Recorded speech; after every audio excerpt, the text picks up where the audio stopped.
Hey, everybody, welcome to Moving Forward Healthcare. And this is our platform where we're showcasing entrepreneurs, particularly female entrepreneurs. I might be a little biased, particularly female entrepreneurs, and just our journey and what we're doing. And today's guest is Tinisha Smith, and the owner of Jerkberserk.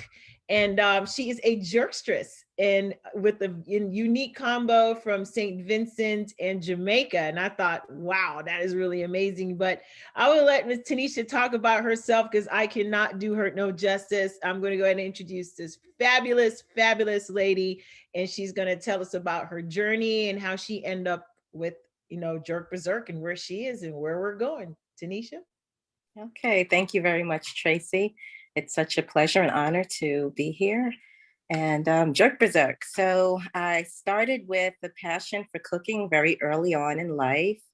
Was looking for good jerk here in Atlanta, and stumbled on an opportunity to compete in the annual local Jerk Fest here. We took the chance and took our recipes, the development of those recipes, and furthered them, and eventually placed first here in Atlanta.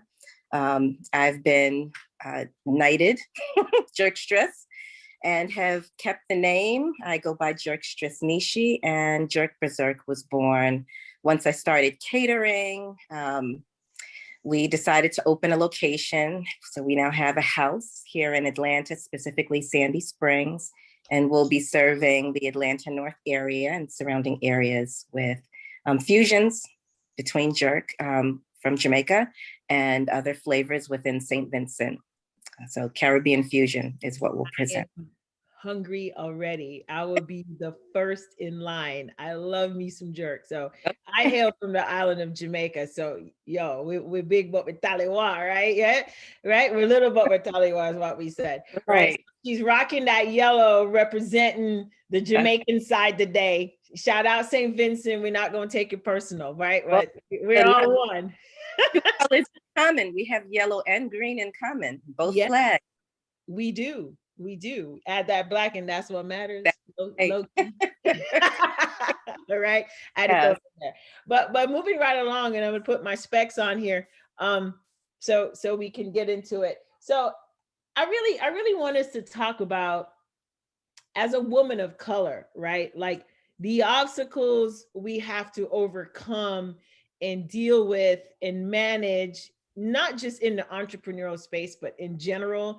And it kind of changes and intensifies coming into the entrepreneurial space, right? Because it's still pretty male dominated.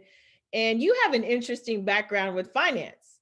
So let's talk about your background with finance and how that has helped you prepare to walk this path of entrepreneurship, and then to put on the shoes and the moniker of a woman plus a Black woman. So I'm sure our folks would like to know and hear your story in that regards. Yes, I can tell you, we've been raised in knowing that we've got to do things 10 times better. The results that we look to achieve, they just require that much more, just energy, focus, our creativity, how we approach in general. And I was raised to know that within just schooling, within my professional life, I've always given that much more to secure my results or my desired results. And that has been no different between the two industries, within finance or securities and finance specifically. And then within culinary, and one of my first competitions, they pointed out that I was a woman. And it was a big deal, and I didn't expect it. But you know what? The moment I identified that my shoes, I laced them up a little tighter, I was much more vitalized, and I went in full force. So, hey, that's just what we have to do. It's, part of what I know on a daily basis. And it's a truth. It's a truth that we live with as Black women.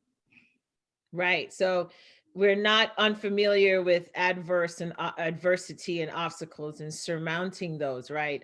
Especially in the space of entrepreneurship. So thank you for sharing your your insight into that. So what tips do you have for young women of color that want to pursue, or young women, right? We don't want to be discriminatory, that well, you want to, that want to pursue culinary or a restaurant, or you know, just going along your pathway and stuff. Like, what tips do you have for upcoming female entrepreneurs in your field? I would definitely say it starts with a passion and love for what you're doing. You know, if you have a respect for something, if you love something, of course you'll focus and master it. What you give to others, it should be your absolute best, and your love should support that. Your passion should support that. For me, it was just that simple. I took something that I, adored. I love flavor. I love culture. And I respect them both equally. And it creates a force. So, you use that and you just mold it, whether it's culinary or science or medicine, whatever that is. Put your passion into it, and you'll win. It will feel good. It will be received well. And I think that's a recipe for success in general. Awesome. All right. So, what are other areas you like to explore, or what are other things you like to do? You mentioned art, you mentioned expression. So let's talk about that. What are other things that you use as your muse to help with your cooking and your sauces and doing your thing? Well, that's interesting. I don't think I mentioned I'm what's called a synesthete. And so I experience one thing in multiple ways. I can taste music. It sounds crazy, but this exists. That's pretty cool. I get it.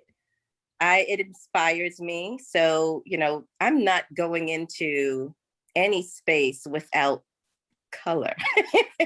You want to present in sort of a multifaceted fashion where it will sort of pique your own desire, your passion, or how you would like to express it. So that's where, yes, my love for the arts comes in. I believe I'm a very creative person, and that it will show visually. It will come through in flavor. And I feel like the two should sort of be equal. And there's a song, the two. I will have a song that matches a dish. I love it. I love it. I love it. All right. So, in previous conversations, you can tell Tinisha and I have been talking, but in previous conversations, that's why I brought up the art piece, because I thought that was so unique. I've never met someone that said I can taste music. Like that is like a cool big statement right there. That just quantifies and surmises who you are, with your dishes. So I thought that would be good to talk about your love for art in that regard, right? So in going into the same vein when it comes to legacy here, we talk about legacy, and a lot of people associate that with money or property, or something you can pass down to the next generation. But in our culture, stories are passed down, traditions are passed down, recipes are passed down, and it's most of the time it's not written. It's you're told, or you get called into the kitchen. My grandmother, who was Indian, God rest her soul, she taught me how to crush the curry seeds old school way. It's what's inside the dal roti, and that wasn't written anywhere, right? So that's something that you're taught. So let's talk about the legacy that you want to leave behind. What does that look like for you? Passing the torch. Yes. So I have an initiative. It's called Girls and Grills, and we'll go beyond the grill. But it's a space where girls and women can just sit round table. We exchange experiences and stories, and then we'll have some sort of common touch. So topic of the day, it can be anything from barbecue 101 to, hey, science. It can be, anything that's on that table. It's an initiative that will partner with other community organizations. And basically, when you talk about passing the torch, whatever it is that we master as women, as professionals, we want to lend a hand and offer some exposure to it. For youngsters especially, they may not know what they're interested in, and it's just great to lend that that teaching or that learning for that purpose. Unbelievable. Well, moving forward, healthcare will definitely be supporting those initiatives where we fit in. How, you know, aside from the restaurant and the girls with the grills, what other initiatives are you a part of? As if that's not enough. Right. So, and I do need to be a bit more active. I'm actually a UN woman. I held an event for girls a few years ago where it was a partnership with Girls Inc., which is an international organization, with UN Women, which of course is international. And their focus, of course, would be women and girls. And they seem to take on a certain focus every year. So we've heard of International Day of the Girl, Women's Day. These are all initiatives that were pushed by UN Women. We had a chapter here in Georgia, which we no longer have, so I'm a member of the Miami, which is the closest. And let's see, that's about it. That's pretty big. Maybe we need to figure out how to restart that chapter, right? So we come packaged in many formats. We're not linear by no means, just like Nisha's sauce. We come with all kinds of different combinations and flavor, and together our goal is to help the community grow, connect, and become better. Like, how do we utilize our tools to help our lives change for the better? There's always ways to doing that. So lastly, Miss Nisha, how do we reach you? Well, I again will be opening in late summer, early fall. We'll be at 8351 Roswell Road. That's in Sandy Springs. So we look forward to your visits. We look forward to serving you. We also cater. We have an online presence at Jerkberserk.com. And we're also on Instagram and Facebook under Jerkberserk. We'll make sure to include those links when we share our video here. So that being said, thank you very much for your time today. I certainly cannot wait to serve with you in our community, and best part, eat some good food. You hear me? We're ready. Yes, ready for the third thing. All right.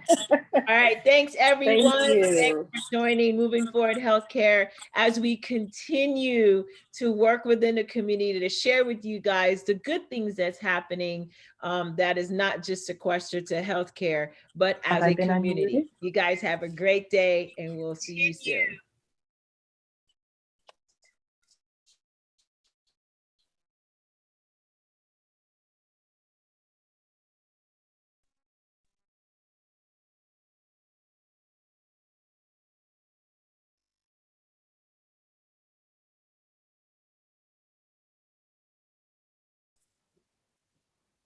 All right. What a fantastic segment.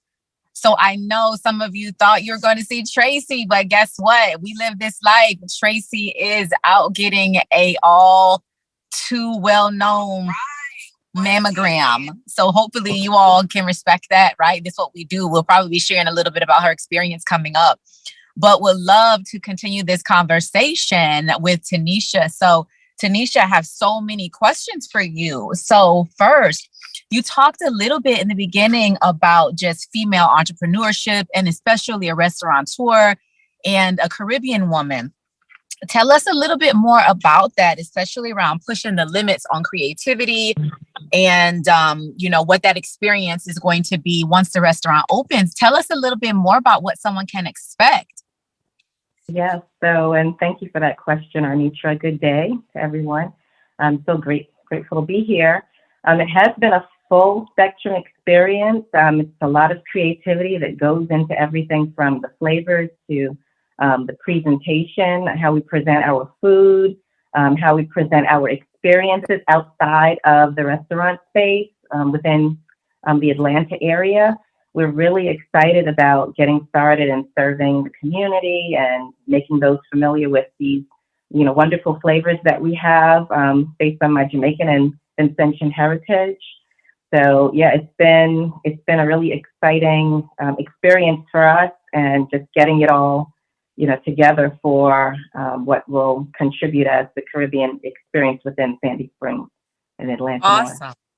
Wonderful. Well, as a fellow entrepreneur and someone who also has followed a passion, I know how that passion, while it's a labor of love, it can be stressful, it can be hard, it can be some of the most challenging moments. So tell us a little bit about, as you've been following this passion, what's something that's been maybe surprising or maybe one of your most challenging moments thus far?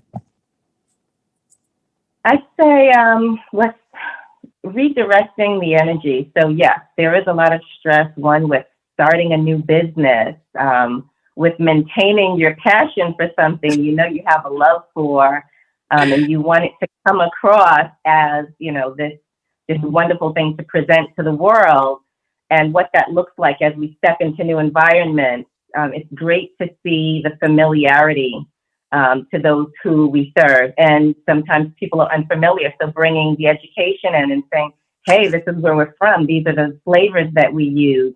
Education is a big part of what we do.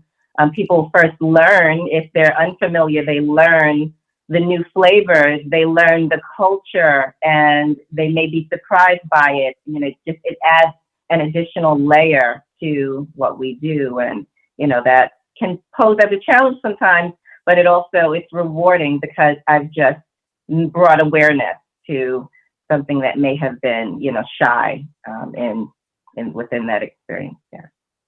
Awesome. Thank you. Now, I heard something for the first time today, and correct me on this. How do I pronounce this? Did you say synesthete? Synesthete. Yes. Listen, I said, I almost said, I've got to look this up. I've got to look this up. So you've got to tell us a little bit more about that, because I can imagine with that type of ability, I'm trying to imagine what type of experience that brings a patron to your business. So how are you able to incorporate that in? Tell us a little bit more about that. Okay. So yes, I can tell you, I was in school when I learned of the term. So synesthesia, it's a neurological, let's say, cross-wiring. You may experience one thing by two senses simultaneously. So I can, as far as my flavors, as I create flavors, there's a sound that may be associated. And the best way for me to translate that, so it's external, is to have music playing as I cook. There's a song Wonderful. That may have an equivalent flavor, or, a color that may have, a tone, or, you're seeing, you're hearing, you're experiencing one thing two ways. So it's been interesting. Sometimes it's, it's a bit like, is this right? No, it's not right. I've got to tweak it because it may not be right on one end or the other. So it's interesting how I experience it, but what it translates to the patron, they may not, fully experience it that way, but I create I create an environment that would express one thing in at least two ways. It could be a perfect song, like I said, with a perfect flavor. So I have a lot of fun with that. Wonderful. That is so interesting. As I said, that was the first time I'd heard that before. So I can only imagine how that can be shown with really in a patron form in a restaurant. Like I thought, that's going to be very interesting. So tell us a little bit more about your Three Girls and Grill. How many girls have you been able to do that with? What has their experience been like? So, and that is part of my plan for the restaurant. So Three Girls and the Grill, the name came about while competing. I always compete with two assistants. There are always three girls, three women. And that was our original name, Three Girls and the Grill. So that name is sort of it's now the second part of the compound Jerkberserk, Three Girls and the Grill.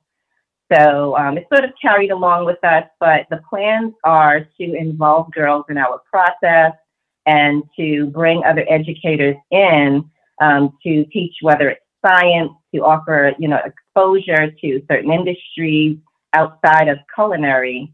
And that would be part of the Three Girls and a Grill experience. We're really looking forward to doing that. And one of the things I've discussed with Tracey Paulfrey of Moving Forward Healthcare, we can't wait to involve them and to involve the girls in the community in this effort. That would be wonderful. There are so many ways that, individuals want to engage their children. And especially for a young woman who may be interested in the culinary field and may be nervous because they're not always seeing images that look like themselves, but even in the home, right? It's not always so welcomed on your creativity. Sometimes it's just do as I say. And so this would be an excellent opportunity to catapult some young woman's career. That would be fantastic. So listen, I know you shared a little bit about opening, late summer, late fall. Look at this big teaser, Tinisha. Give it to us. When are we opening? Okay, so we're looking at, it'll be late fall. We've made some headway with our city and our county. So we're looking forward to cutting that ribbon, to opening those doors and, woofing the flavors out along the Roswell Road corridor. So yeah, we're looking at November. Okay. Well, I can't wait. I know I live in Orlando, but I will definitely be making the trip to support. So in the meantime, I know you talked about how individuals can reach you through catering. What are some of your most popular dishes in your catering menu? Okay, so we love creating the roasted coconut corn. Of course, we do jerk chicken. We do a beautiful foil roasted fish, which is enclosed with the veggies, everything from, it could be regular American spinach to callaloo or both, with okra, lots of peppers and garlic and seasoning. That's actually one of our most popular dishes. You can sign me up, Tinisha. Sign me up. You can mail mine. You can mail mine before I get there. Okay. Okay, yeah. So, from the jerk, which is our number one, it's in the name, the roast fish, our mac and cheese. People love macaroni and cheese. And then we have some signature mocktails that include great ingredients, pineapple, mango, passion fruit. So we've got, some flavors to sit alongside the flavors. Nice. That's up my alley. Mocktails. Give it to me. All right. So as we get ready to close out, Tinisha, tell us one more time how everybody can get in touch with you between your Instagram, your Facebook, and your website, just so we can get this catering continuing to kick off as we prepare for potentially November, fingers crossed. So go ahead and let everybody know how they can reach you again. Okay. Again, I'm Tinisha Smith. I go by Jerkstress, Nishi. You can reach me at 770-854-0444. Our website is Jerkberserk with an S.com. And we're on Instagram and Facebook as Jerkberserk. On Instagram, Jerk_Berserk. Awesome. And you can find us in Sandy Springs also at 8351 Roswell Road in Sandy Springs, just north of the perimeter area. Wonderful. Well, Tinisha, thank you so much for taking some time out with us on our Moving Forward Healthcare platform.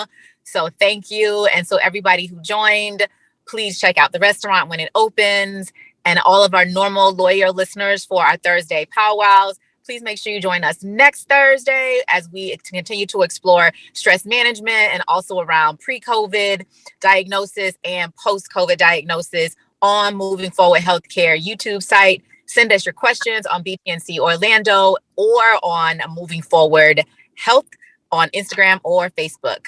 Thank you, everybody. See you next week.